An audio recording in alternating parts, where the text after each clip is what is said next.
Прывітанне. З Прывітанне, вами сябры. Центр новых ідэй. І гэта я, Леся Руднік, і на суседнім экране Александр Мазуркін. І сёння мы з вами будзем размаўляць пра актуальную для Беларусі тэму, пра тэму экстрэмізму. І мы вельмі рады бачыць тых, хто ўжо далучыўся. Пачакаем яшчэ літаральна пару хвілін, пакуль далучацца астатнія, і будзем тады пачынаць наш стрім. Адразу скажу, што гэта наш першы стрім у Ютубе, і гэта для нас таксама новы вопыт.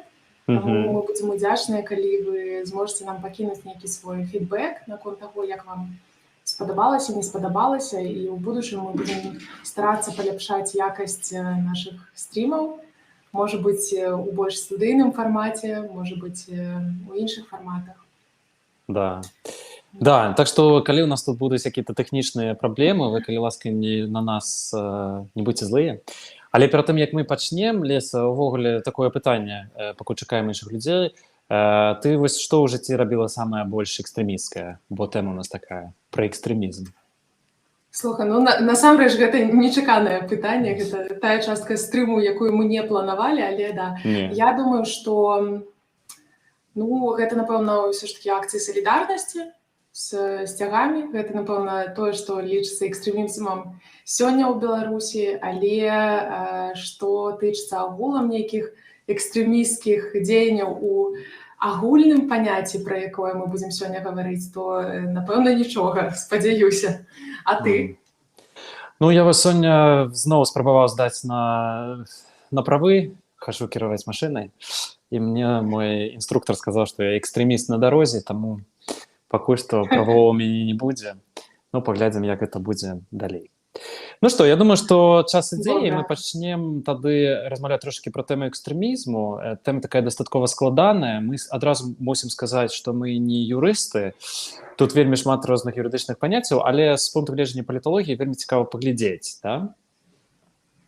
Ну так, сапраўды. Мы ўвогуле вырашылі пагаварыць пра гэтую тэму, таму што Савет Рэспублікі нядаўна прыняў 3 кантраверсійныя законы: закон аб экстрэмізме, закон аб рэабілітацыі нацызму і закон пра масавыя мерапрыемствы. І гэта менавіта тыя законы, якія накіраваныя на тое, каб нейтралізаваць сённяшнюю палітычную актыўнасць у Беларусі, сённяшнія нейкія памкненні людзей да паляпшэння ў краіне. І калі раней нават гэты закон, усе гэтыя законы існавалі, то сёння яны існуюць у новай рэдакцыі, прапануюцца ў новай рэдакцыі і прымаюцца даволі хутка. І нас зацікавіла гэта тэма, таму што мы пабачылі таксама праблематыку ў тым, як увогуле выкарыстоўваецца панятак экстрэмізму, і таксама наколькі гэтыя законы падобныя на тыя, што сёння існуюць, напрыклад, у Расіі. Таму нам стала цікава паглядзець на гэтую тэму, і магу сказаць, што агулам эксперты ацэньваюць гэтую тэму як вельмі, і гэтыя законы як вельмі небяспечныя. Вось, напрыклад, я сёння слухала эфір Еўрарадыё, там, дзе Андрэй Елісееў назваў гэтыя законы драконаўскімі. У сваёй рубрыцы «Лесе цікава» я задавала пытанне экспертам таксама, і там Артём Шайман наадварот сказаў, што гэтыя законы па сутнасці нічога новага не дадаюць, але яны як бы з'яўляюцца легалізацыяй таго, што рэжым рабіў на працягу апошняга году. Таму сёння мы хочам паразмаўляць пра тое, што ўвогуле значыць экстрэмізм, які статус экстрэмізму, статыстыка па экстрэмізму ў свеце, і крыху паспрабаваць параўнаць, паглядзець на законы, якія існуюць у Расіі і ў Беларусі, а таксама падумаць пра тое, як гэтыя законы ўплываюць на рэпрэсіі альбо выкарыстоўваюцца як рэпрэсіўны механізм. І пачнем мы, напэўна, з актуалізацыі тэмы экстрэмізму. І я папрашу Сашу даць кароткі агляд таго, якая ўвогуле статыстыка ў свеце ёсць па экстрэмізме, і будзем тады далей рухацца. Калі ласка, Саша. Мы адразу можам сказаць, што ў нас уже ёсць некалькі гледачоў, мы кажам ім вялікае прывітанне, і калі у вас ёсць пытанні, то вы, калі ласка, задавайце іх, і мы паспрабуем на іх адказаць. Ну што, увогуле, калі мы рыхтаваліся да гэтай тэме экстрэмізм, што такое экстрэмізм, як ён уплывае на грамадства, ён уплывае на дэмакратычнае развіццё і так далей, то ўвогуле пытанне, якое адно з тых, якое існуе, ці ўвогуле становіцца больш экстрэмізму ў свеце. Таму што лічыцца, што калі прымаюцца контрэкстрэмісцкія законы, гэта значыць, што экстрэмізму ў свеце больш, ці наадварот, калі ёсць экстрэмісцкія законы, то і спецыяльныя службы працуюць супраць экстрэмізму, то экстрэмізм становіцца меней. Так вось, калі мы глядзім на гістарычную якую-то шкалу, то мы можам сказаць, што мы не ведаем, ці сапраўднага экстрэмізму становіцца болей ці меней. І з чым гэта злучана? Гэта злучана з першага з-за таго, што няма канкрэтнай дэфініцыі экстрэмізму. Яго ў розных кропках свету определяюць по-рознаму. Вось адзінае, што мы ведаем, што на Захадзе ёсць пэўны кансэнсус, і гэты кансэнсус у тым, што экстрэмісцкія арганізацыі — это тыя арганізацыі, якія выкарыстоўваюць гвалт для дасягнення якіх-то палітычных мэтаў. І вось калі мы паглядзім на ўсю колькасць гэтых экстрэмісцкіх арганізацый, якія ў адкрытую выкарыстоўваюць гвалт для дасягнення палітычных мэтаў, то іх з 1970 по 2010 год 10-3 тысячы задакументаваных. Ці многа гэта, ці мала, мы таксама не можам сказаць, тому што мы не ведаем, колькі сяброў у гэтых арганізацый, мы не ведаем, наколькі з іх многа па-сапраўднаму актыўных на глобальным узроўні. Але што мы бачым, што на дадзены момант агулам міжнародная супольнасць прызначае, што ёсць дзесьці 500 арганізацый, экстрэмісцкіх арганізацый. Зноў жа такі, наколькі яны эфектыўныя, мы можам лічыць толькі па колькасці тых людзей, якія загінулі ад якіх-то экстрэмісцкіх дзеянняў. Вось, напрыклад, ахвяры тэрарызму. І калі мы глядзім на гэтую статыстыку таксама, то мы бачым, што ў 2019 годзе, напрыклад, 28 тысячаў чалавек з'явіліся ахвярамі тэрарызму. Зноў жа такі, многа ці мала, вельмі можна многа дэбатаваць на гэтае пытанне, але гэта ўжо 6-й год, як мы бачым паніжэнне колькасці ахвяраў тэрарыстычных атакаў. У 2006 годзе такіх было там больш за 40 тысячаў. Тэрарыстычныя атакі таксама паніжаюцца. Іх было ў мінулым годзе 14 тысячаў, зараз стала 8 тысячаў. Але што мы бачым таксама, што можа быць цікавым, што з таго самага моманту, з 2010 года 140 краін у свеце прынялі антытэрарыстычныя ці антыэкстрэмісцкія законы. І Беларусь і Расія, про які мы будзем размаўляць трошачкі пазней, знаходзяцца сярод іх. Яшчэ вельмі цікавы момант, ёсць даследаванне пра тое, дзе ёсць большая верагоднасць таго, што тэрарыстычныя арганізацыі ўзнікаюць. Дык вось, Расія адна з тых краінаў, якая лічыцца даследчыкамі краінай, у якой магчыма ўзнікненне экстрэмісцкіх арганізацый. Беларусь на гэтай мапе выглядае як краіна, у якой найменшая верагоднасць узнікнення экстрэмісцкіх арганізацый. Леся? Гэта сапраўды цікава, таму што, як мы пачыналі ўжо разважаць, законы ў Беларусі і Расіі сапраўды вельмі падобныя, але перад тым, як іх абмеркаваць, давайце паглядзім на сітуацыю з статыстыку нейкую пра Беларусь і пра Расію, што тычыцца экстрэмізму. Вось, напрыклад, па словах аднаго з чыноўнікаў, я зачитаю поўную пасаду, каб это было корректно, начальник управления анализа практики и методологического обеспечения предварительного расследования СК Алексей Бородько, якога далей буду называць проста чыноўнікам, у 2020 годзе сказаў, што СК адкрыў 350 справаў аб экстрэмізме і што яны звязаныя з ростам палітычных пратэстаў, з грамадска-палітычнымі рухамі ў краіне, якія ўзніклі ў 2020 годзе. І ён сказаў, што гэты 350 справаў былі ўжо адкрыты, і яшчэ 700 справаў знаходзяцца на стадыі разгляду. То бок лічбы такія 350 і 700, што тычыцца ў Расіі, калі, напрыклад, паглядзець на той жа 2020 год, то агулам у Расіі за цэлы год было асуджана 900 чалавек па артыкулах экстрэмізма і тэрарызма, і з іх толькі каля 300 па экстрэмісцкіх артыкулах, то бок асобна па праявах экстрэмізму, не тэрарызму. І гэта вельмі цікава, тому што калі мы пабачым, што за паўгады ці там крыху нават менш у Беларусі 350 асуджаных па экстрэмізму, у Расіі 300 чалавек за ўвесь год 20. Гэта вельмі падобныя лічбы. У той жа час мы разумеем, якая розніца увогуле у насельніцтве ў абодвух краінах, у абедзвюх краінах. І гэта вельмі гэта паказвае на тое, што экстрэмісцкія закон сапраўды больш актыўна крыху выкарыстоўваецца ў Беларусі. І, канешне, гэта звязана з палітычнай актыўнасцю, з тым, што зараз адбываецца ў краіне. І гэта вельмі сумна, таму што калі падумаць пра дэфініцыю ці пра тое, што Саша ўжо казаў, пра выкарыстанне гэтых законаў для таго, каб распрацоўваць нейкія механізмы, каб прадугледжваць тэрарызм і экстрэмізм, то ў дадзеных выпадках гэта сведчыць хутчэй пра выкарыстанне гэтых законаў як палітычных, то бок для нейтралізацыі палітычных апанентаў. І калі нават на статыстыку паглядзець, то гэта даволі добра гэта акурат дэманструе. І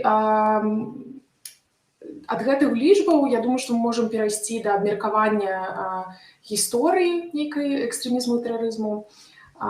І, можа быць, Саша зараз распавядзе нам крыху пра гісторыю, і потым мы перайдзем да панятку. Да, ведаеш, я вельмі много глядзеў пра тое, што можна сказаць пра гісторыю экстрэмізма, і на самой справе вельмі мала можна сказаць пра гісторыю экстрэмізма, таму што тэрмін сам экстрэмізму і тэрарызму, гэтыя тэрміны, якія вельмі падобныя на самой справе, прынамсі выкарыстоўваюцца на захадзе больш тэрарызм, чым экстрэмізм. Дык вось, тэрміны новыя, і вельмі цяжка глядзець на гістарычныя якія-то падзеі, калі гэтага тэрміну раней проста не існавала. Але вось калі глядзець у гісторыю, якія-то гістарычныя падзеі, то што мы можам сказаць, што увогуле экстрэмістамі у сучасным сэнсе гэтага слова называлі людзей, якія былі супраць улады і хацелі гэтую ўладу змяніць. І гэта вельмі важная дэфініцыя. На захадзе плюс да гэтага да дэфініцыі далучалася яшчэ тое, што трэба было выкарыстоўваць гвалт для дасягнення сваіх палітычных мэтаў. Потым мы пра дэфініцыі трошки паразмаўляем пра тое, што ты сказала ў Беларусі і ў Расіі, там зусім да іншага мы прыйшлі, это не толькі пра гвалт. Але вось што датычыцца гвалту. Дык вось, кажа, што аднымі з першых экстрэмістаў былі габрэйскія групіроўкі падчас Рымскай імперыі ў першым стагоддзі. Яны выступалі за што? Яны выступалі за незалежнасць ці стварэнне сваёй габрэйскай дзяржавы. І, канешне, імператар рымскі быў супраць гэтага і называў іх экстрэмістамі. Цікава з юрыдычнага пункту гледжання таксама, дзе з'явіліся першыя экстрэмісты ў законах, прынамсі ў тых, якія зразумелы для нас. І тут таксама вось цікавая гістарычная падзея была падчас Петра I у Расійскай імперыі. У ім былі прынятыя такія законы, па якіх усе злодзеі дзеліліся на две групы. Першыя былі звычайныя злодзеі, а другія былі незвычайныя злодзеі. І вось гэтыя незвычайныя злодзеі, яны былі абвінавачаны толькі па двух стацях. Першая па мятежу і бунту, а па-другое па свяржэнню імператара. Вось, не гледзячы на тое, што некаторыя людзі там займаліся гвалтам, забівалі іншых, яны ўсё роўна называліся звычайнымі злодзямі. То есть тут таксама была такая першая прота-дэфініцыя экстрэмізму. Калі мы глядзім трошачкі далей, то тут уже французская рэвалюцыя, гэта тады, калі з'явіліся тэрміны экстрэмізму і тэрарызму. І як ты думаеш, Лейса, каго называлі першымі тэрарыстамі ў свеце? Першымі тэрарыстамі ў свеце, прынамсі гэтае слова выкарыстоўвалі сілавікі імператара французскага, калі яны бачылі на вуліцах Парыжу людзей, якія ўзялі зброю і хацелі змагацца за усталяванне рэспублікі. То есть для іх гэта былі першыя тэрарысты. Там же і было шмат філосафаў, я не буду пагружацца ў гэты кантэкст, але экстрэмістамі называлі тых, хто хоча прыйсці да ўлады і гатовыя былі выкарыстоўваць усялякія метады для гэтага. Нягледзячы на тое, былі яны за манарха, былі яны за рэспубліку. Галоўнае, што яны выкарыстоўвалі гвалт. Калі мы глядзім трошачкі далей, то экстрэмізм для Беларусі, якая тады была часткай расійскай імперыі, таксама ўводзіцца ў юрыдычнае паняцце ў 1903 годзе. І вось тут экстрэмістамі называюць зноў жа такі каго? Экстрэмістамі па законах называлі тых, хто прадстаўляў пагрозу бяспекі непасрэдна самому імператару і яго асяроддзю. Зноў жа такі мы бачым вельмі такі палітычны гэты матыў. Мы ведаем, што гэта не пазбавіла імператара і не дало яму ніякай бяспекі. У 1917 годзе адбылася рэвалюцыя, а пасля таго, як Ленін стаў тым, кім ён стаў і вярнуўся ў расійскую імперыю, тэрмін экстрэміст знікае ўвогуле. І толькі зараз замест таго, каго называлі экстрэмістамі, іх сталі называць нават у заканадаўстве контррэвалюцыянерамі. І тэрмін экстрэмізм і тэрмін тэрарызм вяртаецца, умоўна кажучы, ці з'яўляецца зноўку толькі ў 1994 годзе. Так што тэрмін экстрэмізм дастаткова новы. Вось так. Гэта сапраўды цікава, таму што калі разважаць агулам пра тое, як выглядае тэрмін экстрэмізму сёння у, напрыклад, тых жа расійскіх і беларускіх законах, то гэта акурат нагадвае пра тую гістарычную перспектыву, пра якую ты ўжо згадаў. Я вот, мабыць, зараз тады мы перайдзем да абмеркавання агулам вот этого панятка экстрэмізму, як яго сёння бачуць у свеце і як яго разумеюць, напрыклад, расійскія і беларускае заканадаўства. Тому, Саша, попрошу тебе тады сказаць, як дэфініцыю экстрэмізму, яка больш-менш на якой пагаджаюцца, хоць мы ведаем, што адной дэфініцыі няма, але агулам што разумеюць пад экстрэмізмам, і потым тады паглядзім, як гэтая дэфініцыя выглядае ў Беларусі і ў Расіі. Да, Леся, дзякуй. Ну, тут ведаеш, што таксама пералапаціў вельмі шмат літаратуры. Магу табе сказаць, што дэфініцыі, вось усе дакументы ААН, якія я глядзеў, ва ўсіх яны зазначаюць, што агульнай дэфініцыі экстрэмізму канкрэтна і няма ў свеце. І ніхто наконт яе не можа пагадзіцца. Паглядзеў таксама ў розных краінах наконт экстрэмізму. І вот экстрэмізм як паняцце увогуле ў заходняй Еўропе юрыдычна амаль што не існуе. Там ёсць толькі законы супраць тэрарызму, і яны як-то абазначаюць увогуле панятак тэрарызму. Ці ёсць законы на глебе ненавісці, вось на глебе расавай якой-то дыскрымінацыі і ці нацыянальнага і нацыянальных якіх-то прыкметаў.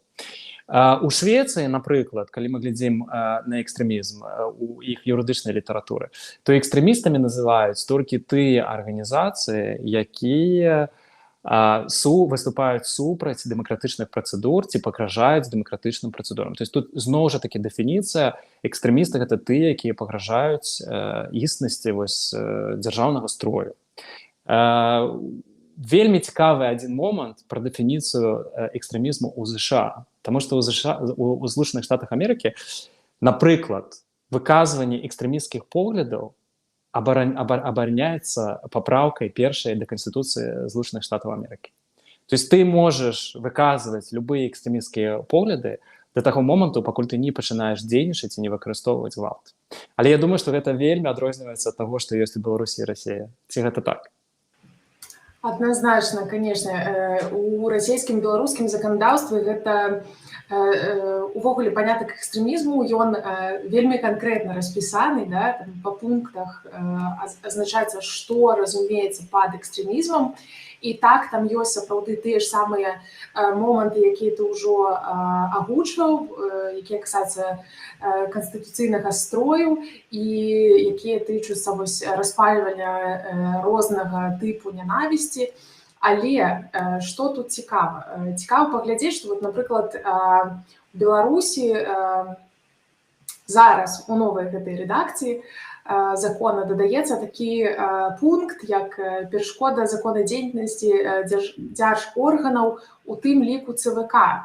То бок закон аб экстрэмізме асобна вылучае Цэнтральную выбарчую камісію як патэнцыяльных бенефіцыяраў экстрэмістаў. То бок гэта вельмі цікава, і гэта, канешне, мае палітычны кантэкст, як гэта было і ў гісторыі, пра якую ты распавядаў раней. І нягледзячы на тое, што, напрыклад, у беларускім заканадаўстве раней ужо было прызнана экстрэмісцкім праяўляць нейкія дзеянні, накіраваныя на рэабілітацыю нацызму, усё роўна зараз гэты панятак зноў-такі пашыраецца. Пашыраецца таксама, хутчэй за ўсё пашырыцца за кошт адносінаў да БЧБ, таму што зараз ёсць забарона на выкарыстанне пэўных сімвалаў, і нягледзячы на тое, што БЧБ не будзе ўзгадвацца напрамую ў законе, як кажуць, хутчэй за ўсё проста сімволіка будзе асобна прызнаная ці то нацысцкай, ці іншага характару, дэфініцыя будзе прыдумана, каб яе можна было дапасаваць да экстрэмісцкага закону. І ў Расіі, насамрэч, вельмі падобная сітуацыя. Там панятак экстрэмізму таксама даволі моцна арыентаваны на палітычных апанентаў. І што там кажуць? Там кажуць пра таксама гвалтоўную змену асноў канстытуцыйнага ладу. Таксама пад экстрэмізмам разумеецца публічнае апраўданне тэрарызму, узбуджанне сацыяльнай расавай ненавісці, прапаганда рознага кшталту таксама на аснове гэтай ненавісці. Потым публічнае дэманстраванне нацысцкай атрыбутыкі, сімволікі і публічныя заклікі да ажыццяўлення названых вышэй дзей і распаўсюд, заведамы распаўсюд экстрэмісцкіх матэрыялаў альбо іх выраб і захоўванне. То бок такі там пункт таксама ёсць, але, як ты казаў у самым пачатку, у Расіі статыстыка крыху іншая, то бок там нашмат больш экстрэмісцкіх праяваў у класічным разуменні, то бок у рознага кшталту тэрарыстычных груповак і нацыяналістычных таксама. Так, і рэлігійных таксама, які прызнаныя экстрэмісцкімі. То бок у Расіі там можа быць ёсць падмурак для большага фокусу на гэта. Але калі зноў ж такі вярнуцца да тэзісу таго, што у Беларусі гэты законы з'яўляецца нейкай калькай расійскіх законаў, можна паглядзець нават на словы генпракурора Андрэя Шведа, які сказаў, што пры стварэнні законапраекта сучаснага заканадаўства аб экстрэмізме выкарыстоўваўся лепшы міжнародны досвед. Лепшы міжнародны досвед, хіба што, праўда, з адной краіны, і гэта, безумоўна, заўважна. І зараз я скажу чаму. Па-першае, у чым мы бачым падабенствы ў расійскім і беларускім заканадаўстве, з'яўляецца панятак экстрэмісцкага фармавання. То бок, і гэта вядзе да таго, што ў Беларусі, як і ў Расіі, ўжо некалькі год існуе, можа з'явіцца спіс экстрэмісцкіх арганізацый, што будзе дазваляць іх проста забараняць, закрываць і неяк абмяжоўваць іх дзейнасць. І гэта могуць быць і ў тым ліку палітычныя арганізацыі, якія будуць абмяжоўвацца і ў працы ў СМІ, у інтэрнэце і ў фізічнай сваёй працы. Па-другое, з'яўляецца абмежаванне для СМІ і для ІП, то бок гэтыя і СМІ і ІП могуць прызнавацца таксама экстрэмісцкімі, і гэта вельмі праблематычна. Што тычыцца СМІ, мы ўжо зараз можам пабачыць, як яшчэ не па дзеючаму заканадаўству ўжо з праблемай сутыкнулася рэдакцыя Гродно Лайф, напрыклад, якія атрымалі велізарны штраф за распаўсюд экстрэмісцкіх матэрыялаў, хаця гэты закон у такой форме яшчэ не дзейнічаў, то бок гэта не тычылася СМІ тады. Але зараз мы ўжо бачым, як закон прэвентыўна ўжо выкарыстоўваецца нават да таго, як фактычна пачынае працаваць. Таксама ў заканадаўстве зараз пашыраецца панятак экстрэмізму.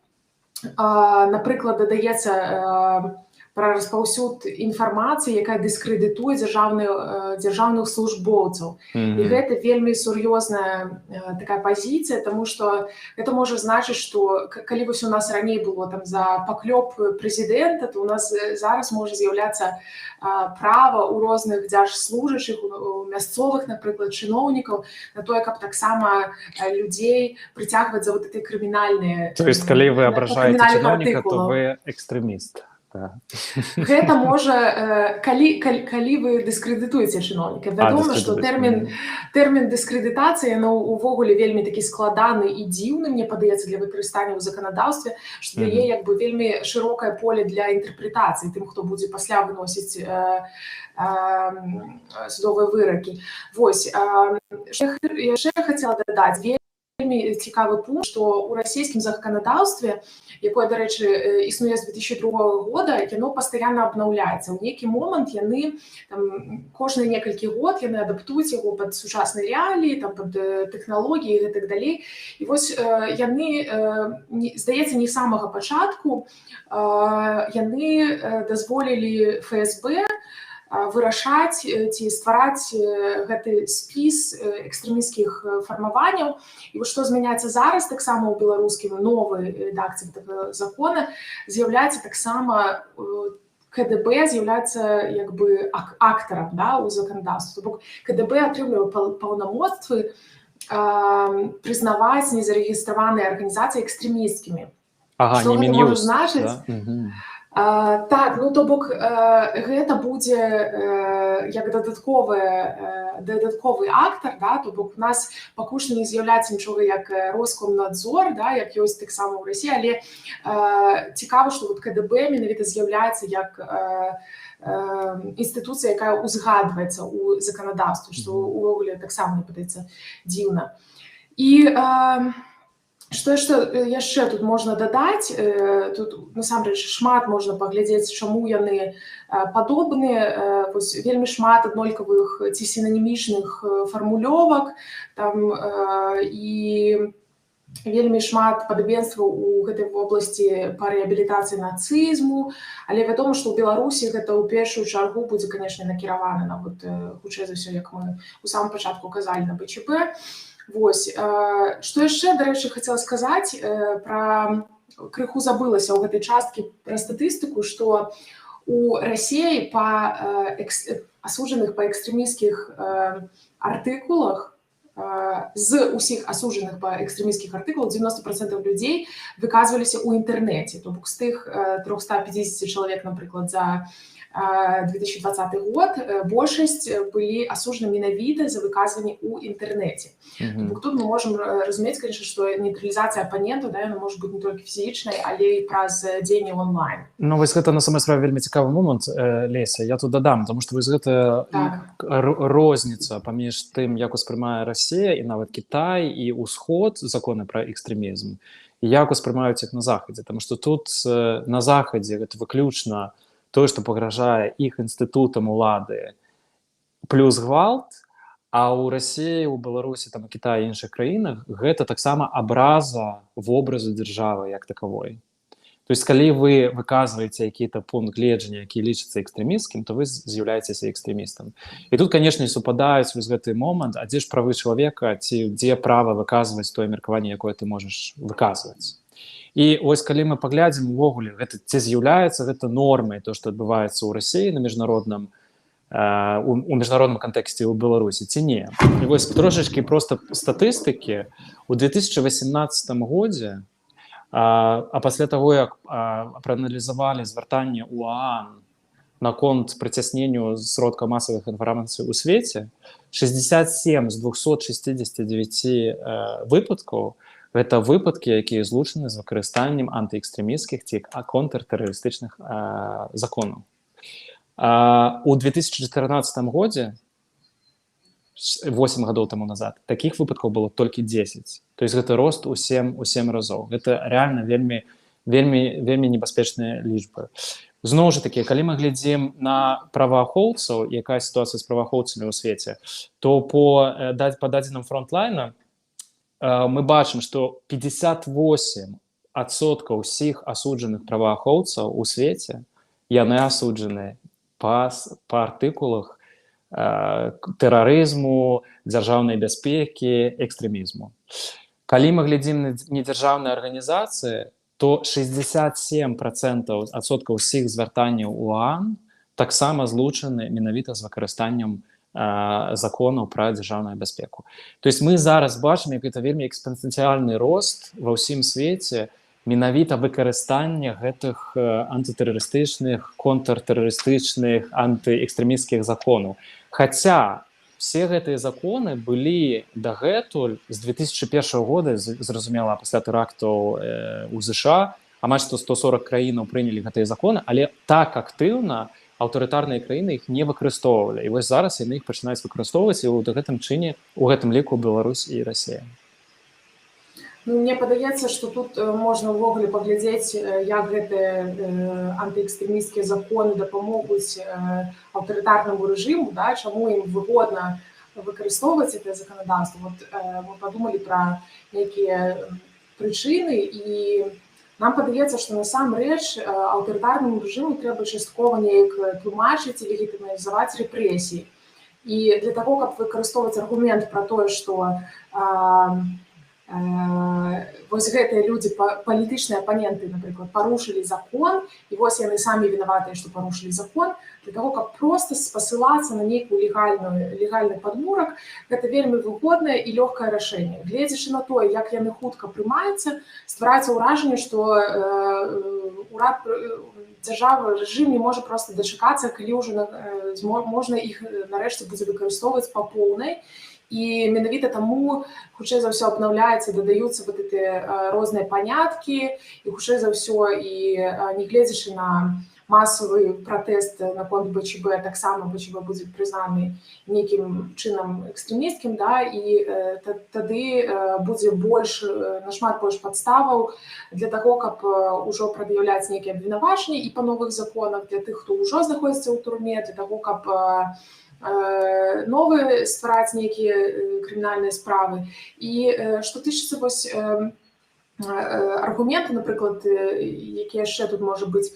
Раней Віталь Сіліцкі, беларускі палітолог, казаў пра назваў Беларусь аўтарытарным прэвентыўным аўтарытарызмам, то бок рэжымам, які спрабуе зрабіць усё, каб зараней прадухіліць нейкі актывізм. Я б не сказала, што беларускі рэжым быў вельмі разумным у гэтым плане, у тым, як прадухіляць розныя палітычныя актыўнасці. Да, канешне, там былі вельмі шматлікія рэпрэсіі і гэтак далей, але ўсё ж такі, што тычыцца вось такіх заканадаўчых мераў, магчыма, яны былі не такімі, як, напрыклад, у той жа Расіі, але вядома, што тут логіка параўнання з горшым, але ўсё роўна. Леся, пачакай, як ты думаеш, увогуле гэта добры сродак? Спрацуюць гэтыя антыэкстрэмісцкія законы? Ну вось, я акурат падыходзіла да таго, што мне падаецца, што это такая прэвентыўная мера, якая зараз будзе выкарыстоўвацца. То бок, зноў жа такі, калі паглядзець на гэтай па логіке як калька з расійскіх законаў, то магчыма, гэта проста спосаб для таго, каб выбудаваць больш устойлівы аўтарытарны рэжым, для таго, каб знайсці яшчэ адзін метад, каб не проста спасылацца на закон, але таксама стварыць нейкі прэвентыўную меру, такую механізм прэвентыўны. Таму мне падаецца, што эфектыўна, калі выкарыстоўваюцца. Але мы ж, вось, вяртаючыся да таго, што ты казаў, што гэтыя законы, яны існуюць даволі доўга, але сапраўды не вельмі шмат выкарыстоўваюцца. Таму мне падаецца, што вот эта новая редакцыя патрэбна была рэжыму менавіта для таго, каб пачаць яго шырока выкарыстоўваць гэты закон. Вось, і ты думаеш, што яго будуць шырока выкарыстоўваць, мы будзем бачыць шмат справаў экстрэмістаў у бліжэйшай будучыні? Ну так, зараз жа ёсць шмат людзей, якія знаходзяцца ў турме без абвінавачання, да? Не без абвінавачання, а без выраку, да? І то бок, калі нават ёсць нейкія абвінавачанні, то гэта крыху цяжэй, нават разумеючы, што да, рэжым можа рабіць усё, што заўгодна, але ўсё ж такі ім хочацца нейкі штампік імітацыі паставіць на ўсе гэтыя судовыя выракі і крымінальныя справы. Таму яны ўсё ж такі спрабуюць выкарыстоўваць больш-менш нейкія крокі для таго, каб апраўдваць свае дзеянні. Мне падаецца, што лягчэй крыху па экстрэмізму будзе выносіць гэтыя выракі.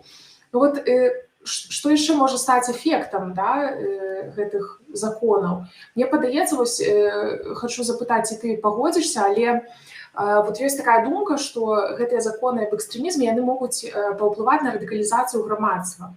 То бок на тое, што пратэсная частка стане больш радыкальнай. І вось тут у мяне пытанне, ці можа быць такое, што антыэкстрэмісцкія законы могуць павысіць ступень рызыку развіцця экстрэмізму ў краіне? Ой, ну это такое цяжкае пытанне, на самой справе. Я думаю, што для гэтага павінны быць якія-то пэўныя умовы. І вот сярод тых умоў у Расіі абсалютна. Вот я думаю, чым болей яны будуць прымаць такія жорсткія законы, тым больш будзе радыкалізавацца іх грамадства. А там грамадства вельмі рознае. Там вельмі шмат народаў, там з рэлігіямі цэлая гісторыя. Але ў Беларусі такога няма. Таму я ў Беларусі не думаю, што гэта будзе які-то ўсплеск дадатковай радыкалізацыі. Нам што гісторыя таксама кажа. Там расійскай імперыі вельмі шмат было такіх момантаў, калі яны блакавалі любую палітычную дзейнасць, называлі любых палітычных апанентаў экстрэмістамі і садзілі іх у турмы. Паўстанне дэкабрыстаў ўсё роўна было, тэрарыстычныя акты ў Расіі ўсё роўна адбываліся, таму я не ведаю, наколькі гэта добры сродак у доўгатэрміновай перспектыве. Калі мы кажам вось выкарыстанне гэтых экстрэмісцкіх законаў у кароткатэрміновай перспектыве, то зразумела, што Лукашенко выкарыстоўвае для таго, каб падавіць палітычную актыўнасць усіх грамадзянаў і грамадзянак. Але наколькі доўга гэта будзе доўжацца, гэта вельмі цяжкае пытанне, тому што тут жа таксама ён пасылае двойны сігнал. Адзін сігнал ён пасылае простаму насельніцтву, якое вельмі пужаецца штосьці рабіць, там посціць, рэпосціць, паказваць сваю грамадскую палітычную актыўнасць і пазіцыю, а іншыя гэта сілавікі. Таму што сілавікі ж таксама бачаць, што сёння яны сілавікі, а заўтра яны могуць стаць экстрэмістамі. Таму тут такі вельмі цяжкі баланс, і трэба глядзець, канешне, як ён будзе яго разруліваць. Але адказ на твоё пытанне, я не думаю, што гэта радыкалізуе грамадства, але гэта можа радыкалізаваць менавіта сіловыя структуры. Вось гэта тое, што можа адбыцца. Ну так, і тут таксама вось такое ж, напэўна, пытанне, але я думаю, што яно больш рытарычнае ў межах гэтага стрыму застанецца. Вось ці будуць уплываць гэты закон на раскол грамадства, на той самы раскол, про які вось пастаянна мы чуем і ад прадстаўнікоў дэмакратычных сіл, і з іншага боку таксама. То бок гэтыя ўсе спробы неяк падзяліць грамадства, ці яны рэальна ўвогуле, ці будуць некія законы ўплываць на раскол, гэта вось таксама застаецца такім жа спрэчным пытаннем, як і радыкалізацыя пратэсных сілаў, пратэсных грамадзян Беларусі. Ну тут же таксама вельмі такі цікавы момант пра інфармацыю, да? Вот калі вы выкарыстоўваеце, таму што мы таксама з табой глядзелі гэтыя законы, да? Яны былі вельмі доўга, вось у Расіі таксама, і там экстрэмісцкіх арганізацый, іх прызначэння вельмі невялікая колькасць, то есть механіка выкарыстання гэтых законаў недастаткова зразумела, яны цяжкія, гэтыя адкрытыя працэсы, і ўвогуле як бы грамадства не хоча дэвальвацыі слова экстрэміст, таму што калі называць экстрэмістамі абсалютна ўсіх, то і людзі як паразумеюць, ну слухайце, гэта на самой справе не пра экстрэмізм, гэта пра апанентаў улады. Ну, вот. Я думаю, што тое, што важна зараз для рэжыму і ў Расіі, і ў Беларусі, каб пра гэта вот усе размаўлялі, да? Каб вось гэты страх накінуць на грамадства. І потым яны будуць глядзець, колькі яны будуць выкарыстоўваць гэтыя законы, каб вось дасягнуць свае мэты палітычнай пасіўнасці насельніцтва. Вось пакуль яны ідуць па поўнай, но далей вельмі цяжка уявіць сабе, што гэта будзе мець якіты пазітыўны эфект. Таму што калі яны перагнуць палку, то будзе як і з імператарам Расіі, яго проста не стане.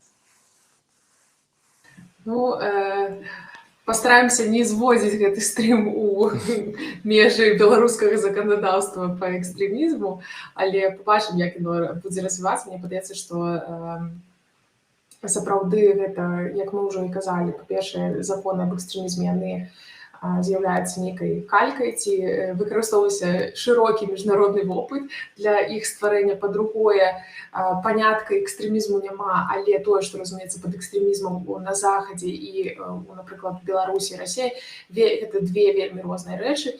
І па-трэцяе, што гэтыя законы, канешне, накіраваны на нейтралізацыю палітычных апанентаў. Мы гэта крыху паглядзелі на прыкладах статыстыкі, на увогуле разважаннях, на логіцы прыняцця гэтых законаў, на хуткасці іх прыняцця. Але мы спадзяемся, што у выніку беларускае грамадства ўсё ж такі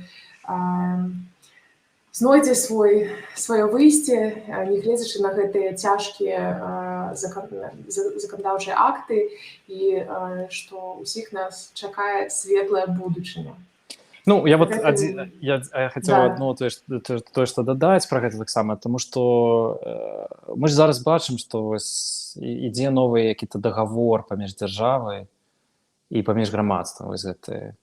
І я думаю, што тое, што зараз грамадства дзяржава як бы яна рысачкі робіць такія, што вось сюды вы не заходзьце, гэта нашыя зоны. І вот гэты законы пра экстрэмізм, закон пра замежных агентаў, розныя іншыя законы пра нацызм і гэтак далей. Што ў Расіі, што ў Беларусі паказваюць на самой справе на якую-то кволасць рэжыму ў дадзены момант. Гэта па-першае. А па-другое, тое, што яны хочуць абнавіць гэты дзяржаўны дагавор. І вось тут цікава, таму што для таго, каб яго абнавіць, да, і сказаць, што вось вы, насельніцтва, зараз будзеце мець троху меней правоў, яны штосьці павінны прапанаваць назад. Тады будзе які-то баланс. Але пакуль што вось тое, што мы бачылі, што Пуцін казаў, што Лукашенко кажа, нічога не прапаноўваецца новага. І я думаю, што гэта вельмі вялікі рэсурс таго, што можа быць ісці які-то дысбаланс. І вельмі трэба сачыць зараз за тым, дзе будзе гэта кампенсацыя за гэта. Разумееш, пра што я? Ну так, сапраўды. Тут можа быць, канешне, і такая логіка, але б я крыху паспрачалася, ці зацікаўлены рэжым сапраўды ў нейкіх новых сацыяльных кантрактах, да, вот этой дзяржаўнай дамове. Я больш схіляюся да таго, што рэжым схільны да імітацыі такой дамовы, і зараз ужо пасля ўсіх рэпрэсій, пасля вот этой агромністай хвалі гвалту супраць палітычных апанентаў, супраць увогуле грамадзян Беларусі, я думаю, што рэжым не вельмі моцна задумваецца над тым, які прапанаваць новы сацыяльны кантракт, альбо нават калі і думае, то хутчэй за ўсё, што гэтае нешта, што будзе прапанавана, як ты кажаш, у адказ на экстрэмісцкія законы, гэта будзе, магчыма, нават не заўважна, тому што, магчыма, нешта прапануюць тым, хто лаяльны рэжыму, але я не думаю, што это будзе нейкая прапанова шырокаму грамадству. Але это такая тэма, тут можна разважаць яшчэ вельмі доўга, спрачацца і дыскутаваць, таму магчыма, наступным разам. Да. Ну, добра, тады дзякуй. Добра. Дзякуй усім, сябры, дзякуй усім, хто далучыўся, тым, хто будзе глядзець гэты стрым пазней. Як мы казалі ў самым пачатку, калі ласка, падзяліцеся сваім меркаваннем. Мы, зноў ж такі, будзем імкнуцца да таго, каб паляпшаць умовы нашага стрыму, каб ён быў больш якасны, што тычыцца тэхнічнай часткі.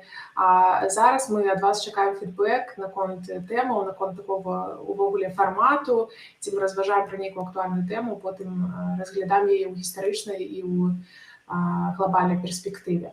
Таму будзем вельмі ўдзячныя за ваш фідбэк, і Цэнтр новых ідэй будзе вяртацца. Сачыце за навінамі. Дзякуй. Да пабачэння.